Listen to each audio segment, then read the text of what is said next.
에베소서 2장 14절에서 16절까지의 말씀을 통해 그리스도의 효과, 평화라는 제목으로 하나님의 은혜와 위로를 함께 나누고자 합니다.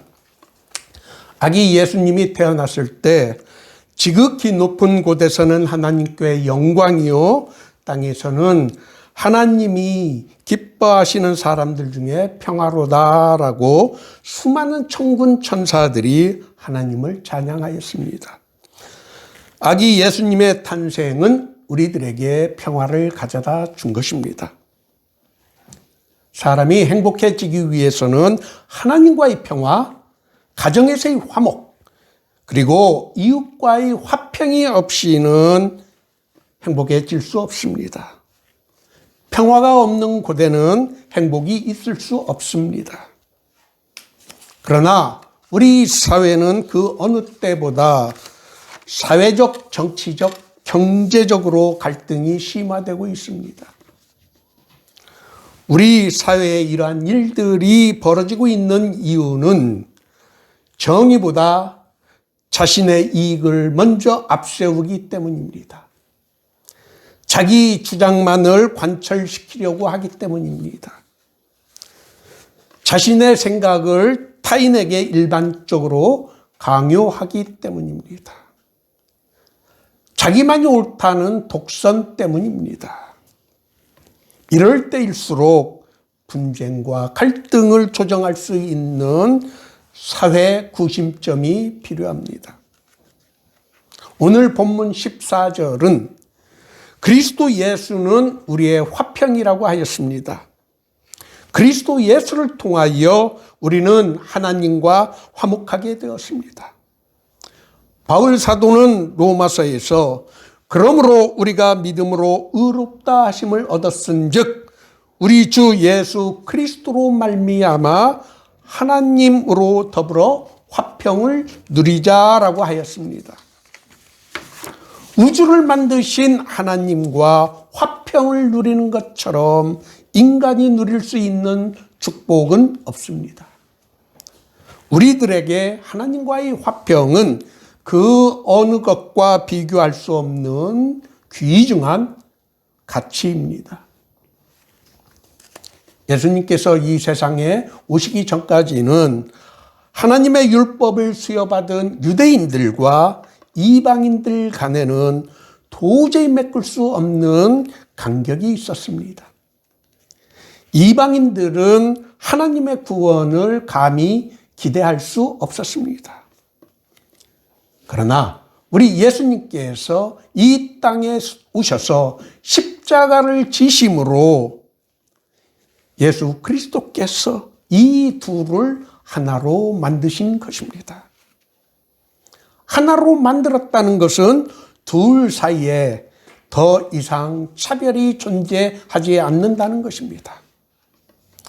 바울 사도는 이 효과를 갈라디아서에서 너희는 유대인이나 헬라인이나 종이나 자유인이나 남자나 여자나 다 그리스도 예수 안에서 하나라고 하였습니다. 인종적, 사회적, 성적인 차별이 더 이상 있을 수 없다는 것을 선언한 것입니다. 2000년 전에 이런 선언을 할 수 있었다는 것은 받아들이기 힘든 정말 혁명적인 발상이었습니다. 14절의 말씀은 정말 중요합니다. 예수님께서 자기 육체로 하신 것이라는 표현은 예수님의 십자가에서의 죽음을 의미합니다. 예수님의 십자가에서의 죽음은 하나님과 우리들과의 원수된 관계뿐 아니라 인간들 사이에 존재하였던 차별과 증오의 벽을 허무신 것입니다. 원수된 것, 곧 중간에 막힌 담을 영어 NIV 성경에서는 the barrier, the dividing wall of hostility라고 이해하기 쉽도록 번역하였습니다. 그러나 이 세상에는 아직도 차별의 장벽이 여전히 있습니다. 예수님께서 중간에 막힌 담을 자기 육체로 허물어뜨린 것을 도리어 우리는 더 높게 쌓아가고 있지 않습니까? 우리 사회에 부자와 가난한 사람, 배운 사람과 배우지 못한 사람, 남자와 여자, 내국인과 외국인 간의 차별의 장벽이 있어서는 안 됩니다. 그것은 예수 그리스도께서 십자가에서 죽으심으로 애써 허무신 장벽을 다시 세우는 행위이기 때문입니다. 우리가 그런 장벽을 쌓는 일은 히브리서 기자의 엄중한 경고, 이는 하나님의 아들을 다시 십자가에 못 박아 드러내놓고 욕되게 하는 무서운 범죄인 것입니다. 우리 예수님께서는 산상수훈에서 화평케 하는 자는 복이 있도다. 그들이 하나님의 아들이라 일컬음을 받을 것이라 라고 하였습니다. 어떤 복입니까? 화평케 하는 자, 피스메이커는 복이 있다고 하였습니다. 그 복은 하나님의 아들로 인정을 받는 것입니다. 하나님의 아들이 된다는 것 자체가 우리가 누릴 수 있는 가장 큰 축복입니다.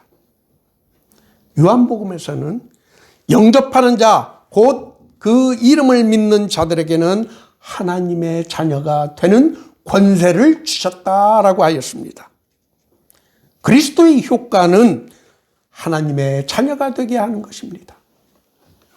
바울 사도는 로마서에서 자녀이면 또한 상속자, 곧 하나님의 상속자요라고 하였습니다.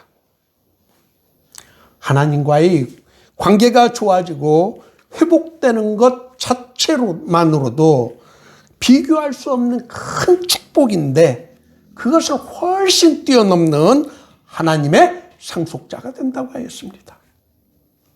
재벌의 상속자가 되는 것은 모든 사람들이 부러워합니다. 그러나 그것은 하나님의 상속자가 되는 것과는 비교 불가입니다. 하나님의 상속자보다 우리가 누릴 수 있는 더 큰 축복은 없습니다. 예수를 믿는다는 것은 수지 맞는 일입니다.